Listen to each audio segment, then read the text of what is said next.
하나님의 마음에 합한 사람, 마음에 하나님을 믿고 하나님을 하나님으로 인정해드리고, 특히 지금 사무엘서는 하나님이 참 왕으로 이스라엘 백성들 앞에 서 계심을 계속해서 드러내 보여주고 계시죠.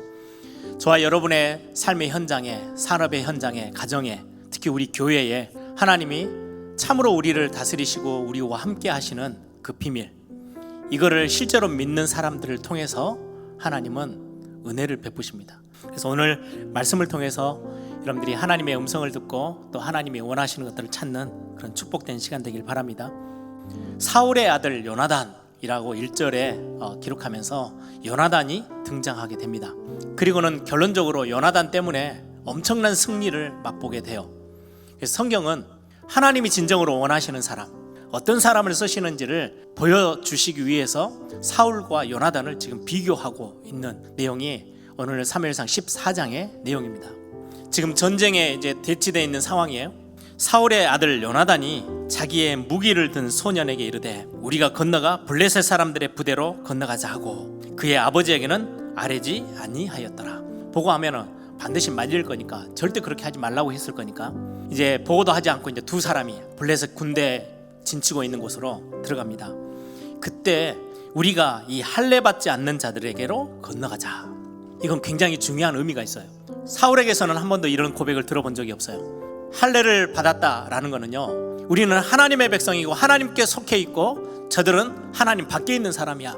이게 요나단에게는 굉장히 구체적으로 구분이 돼 있는 사람이에요. 우리는 언약 안에 있고 하나님의 통치 안에 있고 하나님이 우리의 왕이신데 우리를 누가 건드려? 우리를 꺾을 사람 없어. 이게 요나단의 고백이에요. 그러면서 여호와께서 우리를 위하여 일하실까 하노라.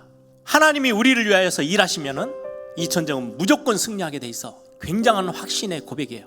하나님이 나를 위해서 일하신다면 모든 것들을 하나님은 이루시고 막힌 문들을 여실 거야. 여러분들 혹시 건강 때문에 이런저런 많은 상황 때문에 어려운 가운데 처하신 분들 있습니까? 이 고백하세요. 여호와께서 나를 위하여 우리를 위하여 일하신다면 걱정할 게 없어요. 더 나아가서 요나단이 그렇게 고백하죠.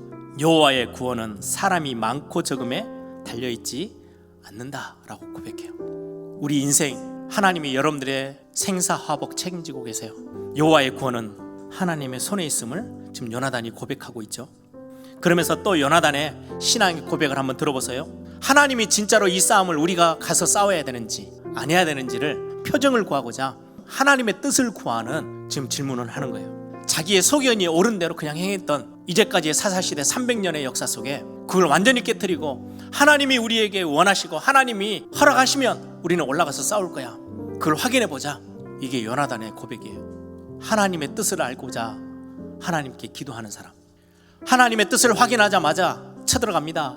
순식간에 다 블레셋 군대들이 막 쓰러집니다. 그 모습을 보고 엄청나게 벌벌벌 떨어요. 그리고는 하나님이 거기에 하나님의 전쟁답게 땅을 막 진동시켜가지고요, 그들이 완전히 혼비백산해서 누가 적인지 자기 편인지도 구분이 안 돼가지고 자기들끼리 치고받고 싸우고 난리가 났어요. 결국 그 승리를 하나님은 요나단의 손에 주어지게 됩니다. 누가 하시는 일이라고요? 하나님이 그들을 떨게 하셨대요. 그게 하나님의 방법입니다. 이게 요나단이 가지고 있었던 엄청난 비밀이에요. 그런데 바로 15절이 딱 끝나고 나서 16절부터 사울이라는 인물이 또다시 등장합니다. 18절에 보니까 제사장에게 우리가 지금 하나님의 뜻이 어디 있는지를 좀 말을 해줘. 사울도 지금 요나단처럼 하나님의 뜻을 구하는 것처럼 보이죠. 19절을 보세요. 블레셋 진영의 소식이 들려와요. 지금 자기들끼리 싸우고 난리가 났대요. 상황을 딱 분석해 보니까 굳이 하나님 앞에 물어볼 이유가 없어요. 하나님께 질문하던 걸 멈춰버려요.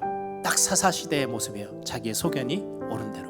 지금 상황이 좀 바뀌었어요. 그랬더니 욕심이 다시금 확 커져서 야, 오늘 중에 완전히 전쟁 끝을 낼 거니까 오늘 하루가 지나가기 전까지는 절대 아무도 음식을 먹지 마. 금식령을 내려요.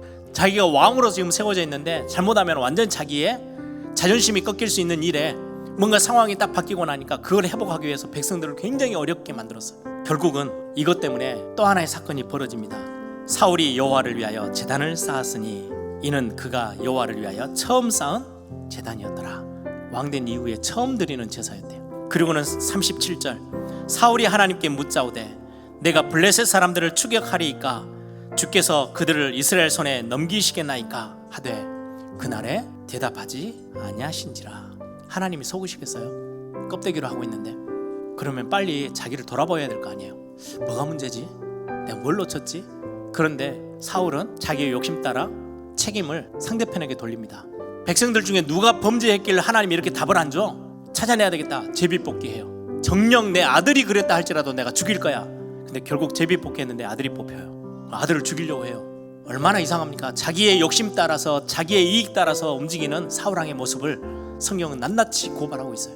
우리에게 실수 없이 완전한 사람이 되라가 아니고, 하나님은 우리가 잘못된 방향으로, 우리가 조금 놓쳤을 때, 연약했을 때, 부족했을 때 하나님은 말씀을 주셔서 깨닫게 하세요.